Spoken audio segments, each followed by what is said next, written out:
아볼로가 고린도에 있을 때 바울이 윗지방으로 다녀 에베소에 와서 어떤 제자들을 만나 이르되 너희가 믿을 때 성령을 받았느냐? 이르되 아니라 우리는 성령이 계심도 듣지 못하였노라. 바울이 이르되 그러면 너희가 무슨 세례를 받았느냐? 대답하되 요한의 세례니라. 바울이 이르되 요한이 회개의 세례를 베푸며 백성에게 말하되 내 뒤에 오시는 이를 믿으라 하였으니 이는 곧 예수라 하거늘 그들이 듣고 주 예수의 이름으로 세례를 받으니 바울이 그들에게 안수하며 성령이 그들에게 임하심으로 방언도 하고 예언도 하니 모두 12사람쯤 되니라. 아멘. 성전을 건축하며 느꼈던 것이 있었습니다. 무엇이 가장 필요한가 봤더니요. 뭐가 제일 필요했을까요? 성전 건축 때. 꼭 성전 건축이 아니라고 해도요. 여러분이 집을 지을 때 건축할 때 꼭 필요한 것이 무엇이라고 생각하십니까? 저는 볼 때요. 설계도가 제일 필요하더라고요. 설계도. 설계도를 보니까 밥 먹을 때도 설계를 보는 사람이 있고요. 길을 갈 때도 설계를 보는 사람이 있고요. 계속해서 설계를 2층에서도 마찬가지였고 뒷주머니에서도 마찬가지고요. 설계도를 계속해서 보고 있는 사람들이 있었습니다. 설계도는 굉장히 중요하답니다. 그 다음에 또 있는 것이 있었습니다. 그것은 뭐였냐면요. 기초 공사를 잘 해야 된다는 겁니다. 건축에 있어서는요. 좀 춥나요? 왜 내 에어컨 닦았나요? 기초 공사를 잘 할 수 있기를 바랍니다. 기초 공사를요. 이 기초 자체가 잘 되어져 있으면요. 쉽게 흔들리지 않는데 기초가 잘 되지 않죠? 그러면 문제가 생겨날 가능성이 있답니다. 그 다음에 세 번째가 있어요. 세 번째 뭘까요? 여러 가지 많은 것들이 있습니다만 그러나 잘 한번 살펴보라고요. 첫째는 설계도가 필요하다. 두 번째는 기초 공사가 잘 되어져야 된다. 세 번째는 형편에 맞게끔 재료를 쓰는데요. 재료가 잘 쓰여지면 좋답니다. 하나는 자재입니다. 자재. 그러니까 그 노트에다 꼭 적어놓으시라고요. 하나는 설계, 두 번째는 기초, 세 번째는 자재. 그런데 이것이 꼭 건축에만 필요한 거 아니라고요. 건축에만. 인생에도 마찬가지로요. 인생을 살면서 보니까 설계가 잘 되어져 있는 사람이 있습니다. 20대 설계를 합니다. 30대 설계를 합니다. 40대 설계를 합니다. 봄에서 지금 같으면 어떻게 할까요? 몇 세? 100세 시대에 지금 설계를 하고 있을 것 같고요. 근데 이것은 꼭 인생만 그런 것 아니고 신앙도 마찬가지랍니다. 신앙도 이 세 가지를 잘 보라고요. 이 설계가 잘 되어져 있는가? 그 다음에 기초가 잘 되어져 있는가? 그 다음에 나름대로의 자재가 잘 되어져 있는가? 영적인 면을 살펴볼까요? 영적인 면 가운데 우리에게서 가장 중요한 설계는 다른 것 아니라 우리에게 있어서는요, 꼭 필요한 설계도인데 바로 하나님의 말씀이 우리의 설계의 근간이 되어야 될 줄로 믿습니다. 그래서 성경을 그렇게 얘기합니다. 캐논이라고 얘기합니다. 캐논. 카메라 보니까 캐논 나왔죠? 그 뭐냐면 정밀하다, 잣대라는 뜻이에요. 하나님의 말씀 자체는 정확하답니다. 그러니까 다른 것으로 여러분 설계하지 마시고요. 하나님의 말씀으로 기준점을 삼고요. 하나님의 말씀으로 설계할 수 있기를 주의 이름으로 부탁을 드립니다. 어떤 사람은 경험을 가지고 갑니다. 지식을 가지고 갑니다. 배경을 가지고 갑니다. 사람을 가지고 갑니다. 그런데 다 그 뭐냐면요. 나중에 실망할 가능성이 있답니다. 경험 한계가 있고요. 우리의 지식은 어쩝니까? 우리의 지식도 한계가 있습니다. 사람을 믿고 사람을 의지한 사람은 대부분 사람들이 사람 때문에 실망할 가능성이 있답니다. 그리고 우리의 신앙 가운데 과연 나의 설계도가 무엇인가 잘 한번 살펴보라고요. 나의 설계도가. 그런데 우리의 설계도는 한마디로 얘기하면 그 설계도 자체는 성경이 근간이 되어야 될 줄로 믿습니다. 두 번째, 기초. 믿는 사람의 기초는 뭐가 되어야 될까요? 믿는 사람의 기초 자체는 뭐냐면요. 우리를 구원해 주신 분입니다. 우리를 위해 십자가에 대속하신 분입니다. 예수 그리스도가 우리의 기초가 되어야 될 줄로 믿습니다. 한 수학 선생님 계셨습니다. 생각난가요? 수학 선생님 계십니다. 그런데 나이가 보니까 중학교 3학년인데 중학교 3학년이 학력에 미달이 돼요. 그러니까 그 선생님이 뭐라고 했을까요? 그 선생님 이름 정영남 집사님이랍니다. 그 선생님이 뭐라고 한 줄 알아요? 아직 기초가 기본이 좀 부족하니까 보강 수업을 해야 될 것 같습니다. 라고 얘기했습니다. 기초가 안 돼 있고 기본이 부족하고, 그러니까 다른 걸 얘기하면 신앙적인 면에서 볼 때 가장 중요한 건 뭐냐면 예수님에 관계된 부분을 정확하게 기억할 수 있기를 바랍니다. 예수님이 나와 무슨 상관이 있는가? 그 예수님이 나와 무슨 상관이 있는가? 전도를 할 때도 마찬가지 예수님에 관계된 얘기를 해야 될 것 같고요. 선교를 할 때도 마찬가지고 찬양할 때도 마찬가지고 무슨 일을 하든지 간에 그 안에 예수님이 들어가야 될 줄로 믿습니다. 간증은 어쩔까요? 간증은 특히나 예수님으로 시작해서 예수님으로 끝나야 될 줄로 믿습니다. 내가 들어가면 안 되죠. 지난주 예배를 드리는데 어떤 분이 옆에 앉았습니다. 그런데 뭐냐면요, 옆에서 계속해서 아멘, 아멘, 아멘 해요. 그리고 옆에 사람들이 쳐다봅니다. 왜 그런 줄 압니까? 자기들은 아멘 하지 않고 이 목사님은 옆에서 아멘, 아멘 하니까 좀 신기했나 봐요. 여러분 그런가요? 정상적인 반응이지 않나요? 그런데 보니까요, 그분이 식사할 때 보니까요, 뭐라고 또 하냐면 감사해요. 여러분, 이 신앙은 참 귀한 신앙이지 않나요? 성도가 성도를 보고 나서 아멘을 하니까 신기하게 바라보고, 감사를 하니까 또 희한하게 바라보고, 그리고 옆에서 또 한 사람이 그렇게 얘기했습니다. 이제 필요한 건 다른 것 아니라 아멘도 아니고 이제 필요한 것이 다른 것 아니라 감사도 아니라고 하면서 뭘 외쳤을까요? 네 자로 성령 충만을 외쳤답니다. 다 틀린 얘기 아니에요. 아멘도 필요하고 감사도 필요하고 성령 충만도 필요합니다. 왜 내가 신앙생활에 재미가 없을까? 왜 기쁨이 없을까? 감사가 없을까? 그건 세 가지로 점검해 보면 돼요. 3번이 아까 뭐였죠? 성령 충만함을 점검해 보라고요. 성령 충만한가? 알아야 되겠잖아요. 성령 충만이 뭔가. 그러나 우리 오늘 말씀 제목이 뭐예요? 성령 충만이 아니라 성령의 임재를 사모하라, 성령의 임재를 경험하라, 이렇게 얘기해 놨어요. 아직 이 단어가 좀 생소한 사람들은요, 성령 체험을 꼭 해나갈 수 있기를 바랍니다. 만약에 그러지 못하죠, 10년, 20년, 30년 다니죠. 그러면 횟수는 늘어나는데 성령에 대한 은혜를 체험하지 못하면요, 여러 가지 면으로 혼란스러운 일들이 생겨난답니다. 그렇게 되면 어떨 때는요, 내가 꼭 교회를 다녀야 돼, 말아야 돼? 이건 뭐에 관계된 것인가요? 구원에 관계된 거죠. 구원에 관계된 거. 그러니까 기초 기본은 한마디로 얘기하면 양육을 통한 훈련이 되어야 되는데 양육 받기를 거부했거든요. 훈련 받는 것 자체를 거절했거든요. 그러다 보면 여기서 한계가 드러난답니다.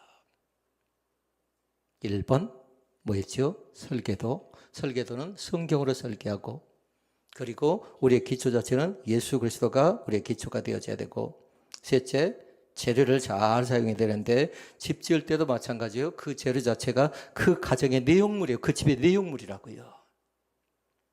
그런데 우리에게 있어서 그 재료 자체는 성령 하나님으로 채워나가는 귀한 권세가 우리 가운데 있어지기를 원합니다. 믿음의 집을 짓는 데 있어서요, 제일 중요한 재료가 무엇인 줄 아십니까? 1번은 성령 충만이에요. 그러나 결론은 뭐였냐면요, 믿음, 소망, 사랑, 그 중에 제일은 사랑이래요. 사랑으로 지어나갈 수 있기를 바랍니다. 사랑으로 지어나가면 괜찮아요. 근데 사랑으로 짓지 못하죠? 그럼 오해합니다. 속상합니다. 답답합니다. 왜 그럴까 하고 아쉬워합니다. 사랑하는 성도를 부탁합니다. 믿음, 소망, 사랑, 이 세 가지는 항상 있을 것인데 그 중에 제일은 사랑이라. 잘 지어나갈 수 있기를 바랍니다. 설계도 중요하고 기초도 중요하고 우리에게서 재료도 중요합니다. 나에게서 무엇이 2번가 잘 받아줘야 반드시 1번으로 돌아버려요. 뭔가 문제가 생겨나면. 운동선수들이 보니까 제일 중요한 게 뭔가 물어보니까요, 야구선수에게 제일 필요한 게 뭔 줄 아십니까? 야구선수에게. 각자 얘기하는 게 다르겠죠. 물론 저는 야구를 잘 할 줄 모릅니다. 그러나 야구선수에게 제일 중요한 건 뭐냐면요, 달리기를 많이 하고 달리기를 열심히 하더라고요. 골프 치는 엄마가 듣고 있네요. 골프 치는 엄마는 뭐 해야 될까요? 똑같은 것 같아요. 체력이 되어져야 그 다음대에게 과정을 나갈 수가 있겠잖아요. 1이라는 걸 해야 나중에 10이라는 관계 속에서 도달할 수 있는데 10만 생각하면서 기본을 무시하고 기초를 무시해버리면 하나도 되어진 것이 없답니다. 오늘 제가 서두에 이렇게 말씀드린 건 다른 것 때문에 그런 것 아닙니다. 바로 우리에게 있어서 성령 충만함의 귀한 역사가 우리 가운데 나타나시기를 주님의 이름으로 부탁을 드립니다. 그럼 먼저 보십시다. 성령이 대체 무엇인가요? 묻는다면. 핵심은 뭐냐면요. 성령 그렇게 기록하면 너무 좋아요. 삼위일체 하나님이라고 기록해 놓도록 하십시오. 성령은 삼위일체 하나님. 성부 하나님이 계십니다. 성자 예수님이 계십니다. 성령 하나님이 계십니다. 그런데 뭐냐면요. 삼위로 계시는데 서로 간에 차별이 없습니다. 그리고 그렇게 얘기합니다. 함께 영원하고 함께 동등하며 동일한 본질을 가지고 구별된 인격만 가지고 있어요. 그리고 일체적 연합을 이루어서 존재하시면서 사역을 우리 가운데 이루어 가시는데 그 세 사역 자체를 가르쳐 뭐라고 한다고요? 삼위일체 사역이라고 그렇게 얘기한답니다. 그래서 우리는 그렇게 고백합니다. 삼위일체 되신 하나님을 나는 믿습니다. 오늘도 그 고백이 분명하게 되어지기를 바랍니다. 삼위일체 하나님을 분명히 믿을 수 있기를 바랍니다. 그러면 오늘 말씀을 통해서 성령 하나님이 하시는 일은 대체 무엇인가? 세 가지 말씀을 봅니다. 성령 하나님. 첫째, 성령은 죄인을 하나님의 자녀로 거듭나게 합니다. 잘 이해가 안 되는 이해가 안 되는 단어가 있으면 잘 한번 살펴보라고요. 죄인의 동그라미 딱 하라고요. 하나님의 자녀의 동그라미 하라고요. 거듭남의 동그라미 하라고요. 이 세 가지가 과연 이해가 잘 되어지지 않는다면요. 다시 공부를 해야 돼요. 죄인이란 건 뭐냐면 나는 예수 그리스도 안에 죄인입니다라는 고백을 하는 겁니다. 1번 나는 뭐라고요? 예수 그리스도 안에서 죄인입니다. 성경은 그렇게 얘기합니다. 모든 사람이 죄를 범하였음에 하나님의 영광에 이르지 못하더니. 그리고 하나님의 자녀. 자, 어떻습니까? 나는 누구입니까? 물어보면 세 종류겠지요. 세 종류. 마귀의 자녀도 있습니다. 사람의 자녀도 있습니다. 하나님의 자녀도 있답니다. 이 시간에 하나님의 자녀가 되어야 될 줄로 믿습니다. 하나님을 나의 아버지로 고백했거든요. 그러면 여러분 답해야 돼요. 하나님의 자녀가 되는 하나의 한 가지 확인해야 될 거 있어요. 하나님의 자녀가 되려고 하면. 무엇을 확인해야 될까요? 영접했는가 영접하지 못했는가에 따라서 하나님의 자녀가 되는가 되지 않는가 결정된답니다. 요한복음 1장 12절에 나왔지요. 영접하는 자, 곧 그 이름을 믿는 자들에게는 하나님의 자녀가 되는 권세를 주셨으니. 하나님의 자녀가 되는 권세를 주셨대요. 이 시간도 마음 깊은 곳에 영접하는 귀한 은혜가 우리 가운데 있어지길 원합니다. 그 다음에 세 번째 거듭남. 어떻습니까? 진정으로 하나님의 자녀로 거듭났습니까? 물어보면 어떻게 대답하시겠습니까? 거듭났다고 하는데 육체적으로 그대로 있습니다. 죄를 짓고 여전히 살아갑니다. 그런데도 내가 거듭났다고 얘기할 수 있겠는가라는 거예요. 그래서 오늘 핵심되는 건 다른 것 아니라 거듭남에 관계된 거. 물론 자녀도 중요하고 죄인도 중요합니다. 그런데 거듭남에 관계된 걸 확인하는 방법이 세 가지가 있다고요. 1번. 여러분은 하나님을 아버지로 부르십니까? 라고 물어보면 어떻게 대답하시겠습니까? 하나님을 나의 아버지라고 부르십니까? 물어보면 어떻게 대답하시겠습니까? 말씀은 그렇게 얘기합니다. 갈라디아서 4장 6절에 나옵니다. 한번 같이 읽어볼까요? 너희가 아들이므로 하나님의 그 아들과 아들의 영을 우리 마음 가운데 보내사 아바, 아버지라 부르게 하셨느니라. 아멘. 우리는 기도할 때 그렇게 얘기합니다. 어떻게 기도하는 거 처음에? 하나님, 우리 아버지 하고 기도합니다. 거듭남의 증거 가운데 가장 중요한 건 뭐냐면 하나님을 아버지로 부를 줄 알고 고백할 줄 알고 그것이 믿어지는가? 그거 보면 알 수 있답니다. 그러니까 하나님을 아버지라고 부르는 사람은요, 성령으로 태어난 사람, 성령으로 거듭난 사람인 것을 믿어도 됩니다. 두 번째는 뭐냐면요, 십자가에 죽으시고 부활하신 예수를 나의 구주로 믿어지십니까? 물었습니다. 예수님이 십자가를 졌습니다. 그런데 그 주님 자체를 나의 아버지라고 고백하고 싶어집니다. 또 그것이 믿어집니다. 그러면 어땠다고요? 거듭났답니다. 이 거듭남의 증거라고요. 고린도전서 12장 3절 말씀에 나옵니다. 같이 읽어볼까요? 또 성령으로 아니하고는 누구든지 예수를 주시라 할 수 없느니라. 아멘. 그러니까 성령 하나님이 나로 하여금 예수님을 나의 아버지로, 나의 주인으로 고백하게 한다는 사실을 믿습니다. 예수님이 나를 위해 사셨습니다. 그리고 죽으셨습니다. 끝이 아니죠. 그리고 부활하셨습니다. 우리를 위해 다시 오심하라고 약속합니다. 그래서 예수님을 가르쳐서 우리는 뭐라고 하냐면요. 세자로 구원자. 아멘. 예수님은 나의 구원자가 되고요. 나의 주님이 되어주심을 믿습니다. 그러니까 그 사실을 정확하게 고백하는 겁니다. 나의 아버지가 된다는 걸 정확하게 고백할 수 있는 신앙이 우리 가운데 있어질 때에 그 사람은 거듭났다. 우리는 지금 뭘 보고 있냐면요. 아까 죄인을 봤습니다. 그리고 자녀를 봤습니다. 세 번째 거듭남을 보는데 오늘은 다른 것 아니라 거듭남의 증거를 지금 살펴보고 있다고요. 세 번째 사실이 있습니다. 세 번째는 뭐냐면요. 주일이 되면 무슨 일이 있어도 발걸음이 어디로? 하나님의 집으로 달려가고 싶습니다. 주일이 되면. 근데 주일이 되었음에도 내가 세상 가운데서 다른 것을 하고 있음에도 마음에 찜찜함이 없어요. 불안이 없어요. 두려움이 없어요. 내가 이렇게 교회를 나가지 않으면 나에게 큰일 나지라는 그런 조바심도 없습니다. 그럼 뭘까요? 아직 거듭남에 대해서 다시 한번 확인해 볼 필요가 있다는 겁니다. 이 시간 부탁합니다. 우리는 성령으로 거듭났습니다. 성령의 귀한 체험을 해나갈 수 있게 주의 이름으로 부탁을 드립니다. 그러니까 교회에 나가는 거는 주일이 돼서 교회에 나가는 건 뭐냐면요. 기본적인 기본이 되어버렸어요. 이제는. 믿지 않는 사람이 얘기합니다. 오늘 교회 가는 날 아니냐고.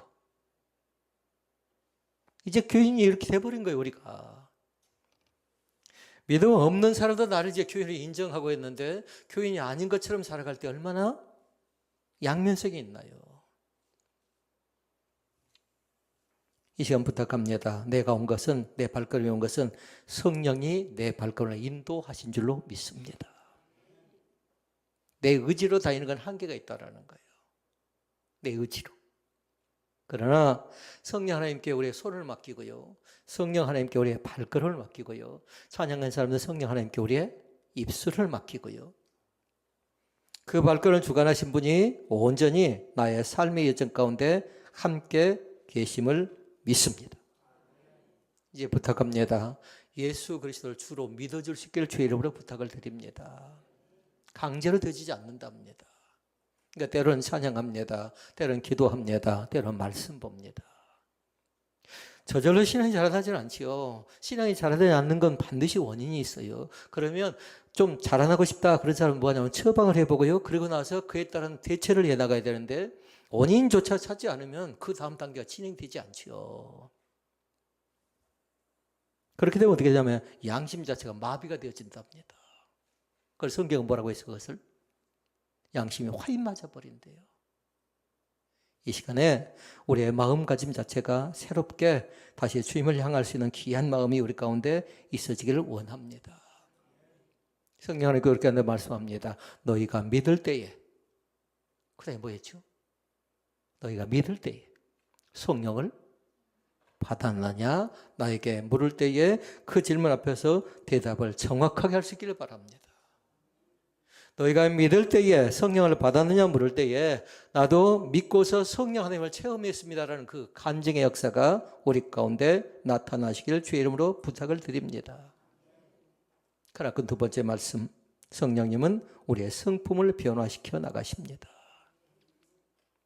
그래서 예수님을 믿으면 어떻게 된다고 했어요? 달라진다고요. 그 증거가 있어요. 예수님을 믿으면 달라지고 예수님을 믿으면 거듭나는데 그 증거는 뭐냐면요. 저와 여러분을 보면 알 수가 있답니다. 하나님을 알지 못했다면 어떻게 됐을까요? 죄 지을 수밖에 없습니다. 타락할 수밖에 없습니다. 완악할 수밖에 없습니다. 그런데 뭐냐면요. 그래도 하나님께 나로 하여금 믿게 만드셨다가 이렇게 변화되고 달라진 증거들을 우리 가운데 주신 줄로 믿습니다. 반드시 변화가 나타나는 사람은 뭐냐면요, 그 안을 보면 알 수가 있어요. 그 안을.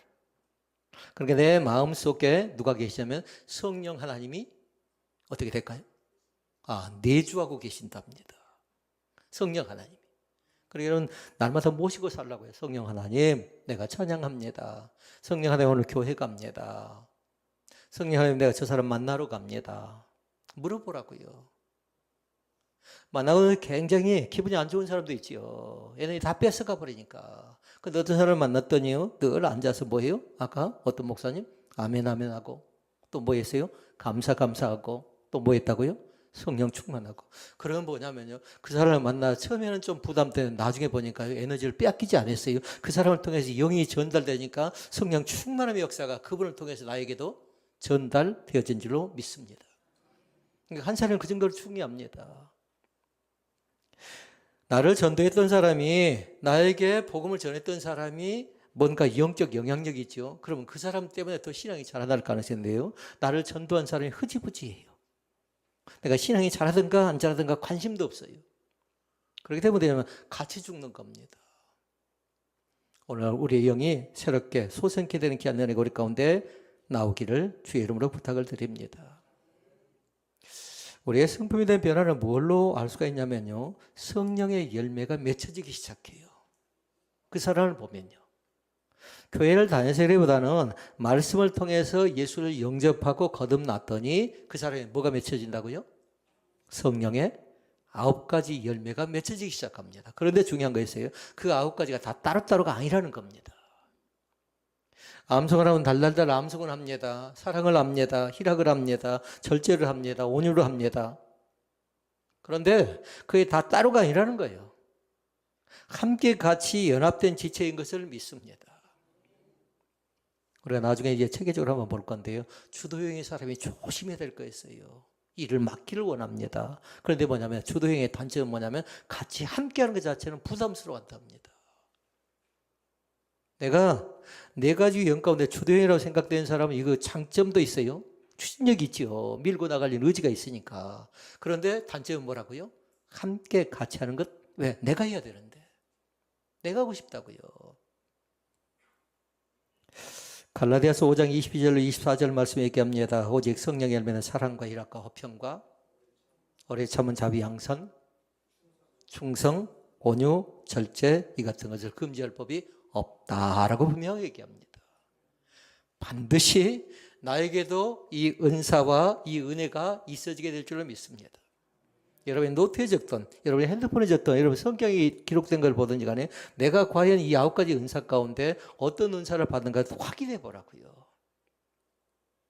그런 틀림없이 있을 것 같아요. 처음에는 한 가지만 확인해 보라고요. 어떤 사람까지 금방 할 수 있겠지요. 나중에 2가지를 해보라고요. 나중에 3가지를 해보라고요. 그런데 3가지를 가졌다고 해서 따로따로가 아니고 그 자체가 연합된 하나의 징표인 것을 믿음으로 받아들일 수 있기를 바랍니다. 사람들이 물으니까 2가지를 얘기합니다. 물질의 복을 받기를 원한답니다. 우리 사랑하는 성도들도 물질의 복을 받았으면 좋겠어요. 또 물어보니까 그렇게 얘기합니다. 건강의 복을 받기를 원합니다. 건강의 복을. 건강이 좋지 못한 사람은요, 건강이 좋지 못해 교회도 나오기 어렵잖아요. 여러 가지는 힘들고 어려우니까. 그러나 여러분 한번 교회 나올 때요, 감사 믿음도 충만히 나타날 수 있기를 바랍니다. 물질의 축복과 건강의 축복과 오늘 한 가지 더 덧붙인다면 다른 것 아니라 뭘까요? 성령 충만하시라고요. 성령 충만하시라고요.